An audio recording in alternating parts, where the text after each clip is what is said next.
I found this great new book that I wanted to share, and it is called Leonardo, the Little Inventor. There was an inventor a long time ago called Leonardo da Vinci, and this is his granddaughter, Leonardo. And the book is written by Marcy Grand Prix. She was a Caldecott Honor winner a few years ago. Leonardo's workshop was built on top of his house.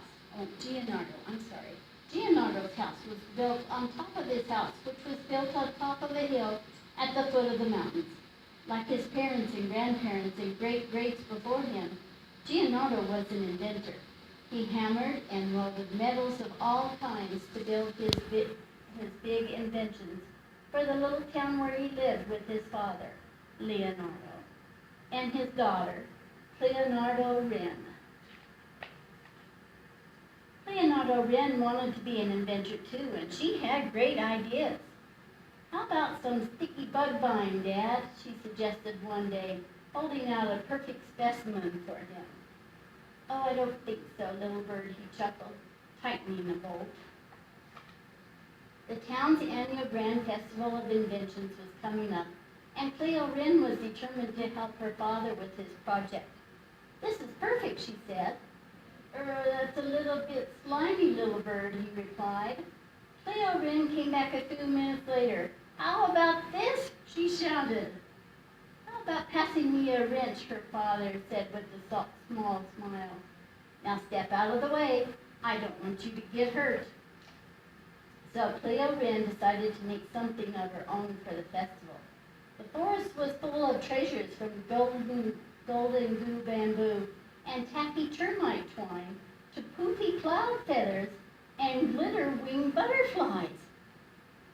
With Grandpa Leo's help, she cleaned off a large fallen tree for her work table. Her grandpa then gave her one of his favorite tools, a twisty wooden-handled awl.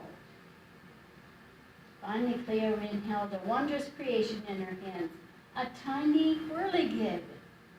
It had a fine propeller made of fallen dragonfly wings. She pulled the tangled stem to see what would happen. Would it fly? What do you think? The whirligig danced and spun in the air until it bounced off a branch and back onto her work table, sputtering and unharmed. Cleo Wren couldn't wait to show her father. Oh, what a sweet little toy, Grandpa explained. Sweet toy? Cleo Wren thought her father's inventions were big, important. She would have to do better. Your father will be over the moon when he sees this, her grandpa went on. The moon? Cleo Wren cheered. That's it! She tucked the tiny whirligig into her shirt pocket and reached for a stick to sketch her idea. Where is she sketching? Where is that at?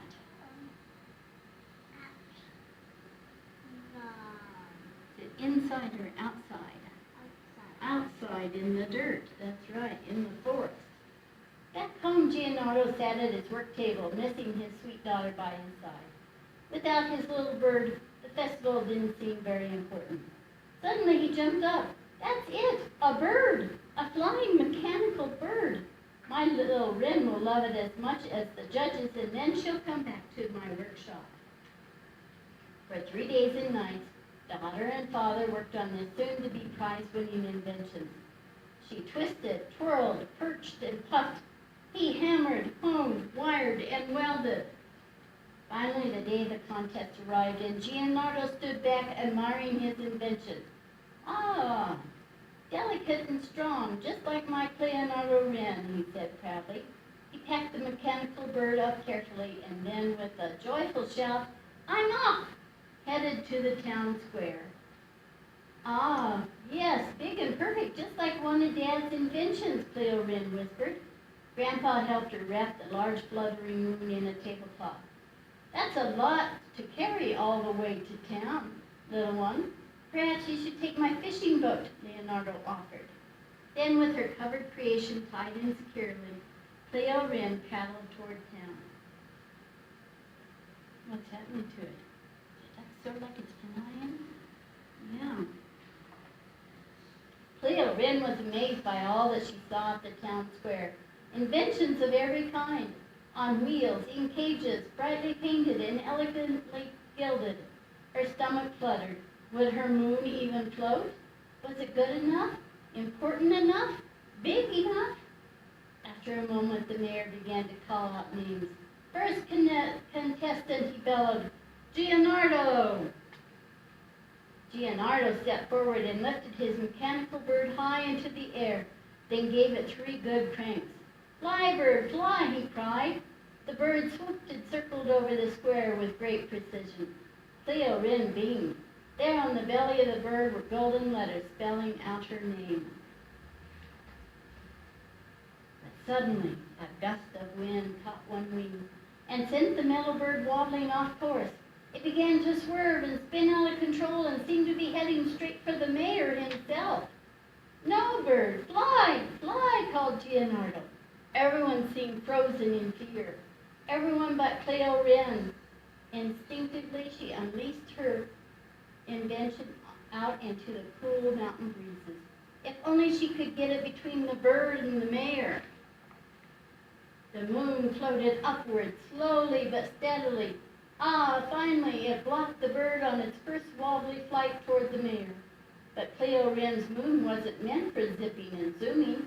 The butterflies held it up gently in the air, floating in place. And her father's bird was still swooping around, heading once more for a crash that might hurt someone. Cleo Wren clutched her hand to her heart, and then there she felt something, the tiny whirligig. Without a second thought, she wanted as fast and as tight as she could. She took careful aim, and up, up, up it zoomed, like a spiky-tailed armored beetle. In a split second, the tiny whirligig snagged the hollow reed and twig moon and carried it directly up to the damaged bird. Crunch! The bird was finally caged. With great strength, the tiny buzzing whirligig carried the broken pair over trees and past mountaintops until it was safely out of sight. The contest resumed, and a small boy with a musical fountain won the prize. Sorry about your bird, Dad, said Cleo Wren. Sorry about your moon. And that whirligig, her father replied. That was amazing. Want to show me how you did it? From then on, father and daughter always worked side by side. The end. That was a really good story about Leonardo, who was the granddaughter of Leonardo da Vinci. And in the library, we have some iPads that are used for use by kids. You don't get checked out, but you can come into the library and play some fun, really fun games on them. One of them that I like a lot is called Leonardo's Cat. Would you like to see what that one looks like? All right, I'm going to put it up here on the screen.